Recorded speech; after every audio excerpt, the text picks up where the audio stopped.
সরকারি সংস্থার যারা কাজ করে সেই দায়িত্বটুকু তারা সঠিকভাবে পালন করে না। শুধু ডিওসিএস পর্যন্ত গেলেই 200 ট্রাক ধুলা বের হবে, গাছগুলো মরে গিয়েছে।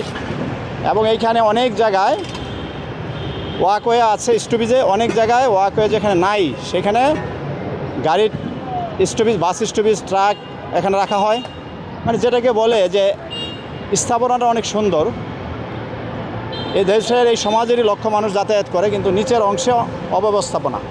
আমি মাননীয় মন্ত্রীর কাছে অনুরোধ করব এবং রবিউল ভাইয়ের কাছে, এবং বিশেষ করে যোগাযোগ মন্ত্রী বর্তমানে অত্যন্ত পরিচ্ছন্ন ব্যক্তি, এবং আমাদের সিটি কর্পোরেশন মেয়র দীর্ঘদিন রাজপথে কাজ করেছেন মিল্টন ভাই সহ, যে প্রত্যেকটা এলাকায় আমার মতে আমি যা দেখছি এই দীর্ঘ 3 মাসের কাজের অভিজ্ঞতায়, আসলে আমরা কথায় যা বলি সরকারি সংস্থার যারা কাজ করে সেই দায়িত্বটুকু তারা সঠিকভাবে পালন করে না।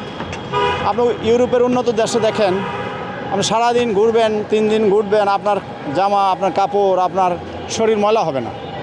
2-একটা দেশে যাওয়ার সৌভাগ্য হয়েছে, কিন্তু এখন আমাদের এখানে 2 কিলোমিটার ঘোরার পরেই ওই জামা এবং ওই কাপড় আমার মনে 2-একবার ভালো করে ওয়াশ না করলে সেটা পরিষ্কার হবে না। অতএব এই সংস্থাগুলো যদি কাজ করে এবং আমাদেরকেও যদি কাজে লাগানো হয়, বিশেষ করে বনায়ন, এই সুন্দর পরিচ্ছন্ন শহর করার ক্ষেত্রে আমি যদি মহানগর রাজনীতির সাথে আছি, ইনশাল্লাহ আমাদের অভিজ্ঞতা দিয়ে আমরা কাজ করব। আমরা কোনো কিছুর বিনিময়ে এই কাজটা করছি না, আমরা স্বইচ্ছায়। অনেকে দেখা যায় লেখালেখির মধ্যে বলে যে লেক পরিষ্কার করে লেকে আমরা মাছ খনন করব। আপনার বিভিন্ন এই সরকারি স্থাপনা যে অবৈধ স্থাপনা গড়ে উঠেছে সেগুলো যখন সরানোর চাপ দেই, তারা মনে করে যে এগুলো সরিয়ে আমরা আবার আমাদের কেউ করবে। আসলে তার সাথে আমরা কেউ নেই এবং এগুলো আমরা করবো না। আমাদের নিজস্ব অর্থায়নে এই দীর্ঘ পরিক্রমা এগুলো করে যাচ্ছি এবং সামনে করবো ইনশাল্লাহ।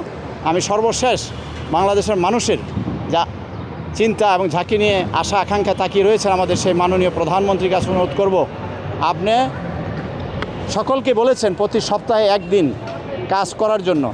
শুধু বিএনপি না, সর্বক্ষেত্রে বিভিন্ন অঙ্গ সংগঠন, বিভিন্ন রাজনৈতিক দল, বিভিন্ন কল্যাণ সমিতি এবং এই যে বিভিন্ন সংগঠন, ওয়েলফেয়ার সোসাইটি আছেন, আসলে সকলেই কাজ করছেন না। দলেরও অনেকে এই কাজগুলো করছেন না। আমরা গত 3 দিন আগে এখানে কাজ করেছি, আবার আজকে করছি, তাহলে সপ্তাহে 2 দিন হলো। আমরা পরিশ্রম করে যাচ্ছি। আমাদের চাহিদা একটি সুন্দর সমাজ, জনাব তারেক রহমানের চিন্তাকে আমরা বাস্তবায়ন করব, এটাই আমাদের লক্ষ্য। এবং একটি সুন্দর সমাজ প্রতিষ্ঠিত হবে, মানুষ নিরাপদে বসবাস করবে এবং একটা আধুনিক বাংলাদেশ গড়ে উঠবে আগামী দিনে। এবং আমাদের চাওয়া একটাই, যে সঠিক কর্মীরা যারা কাজ করে তাদের মূল্যায়ন আগামী দিনে দল যাতে করে, আমাদের যাতে সঠিক মূল্যায়ন করা হয়।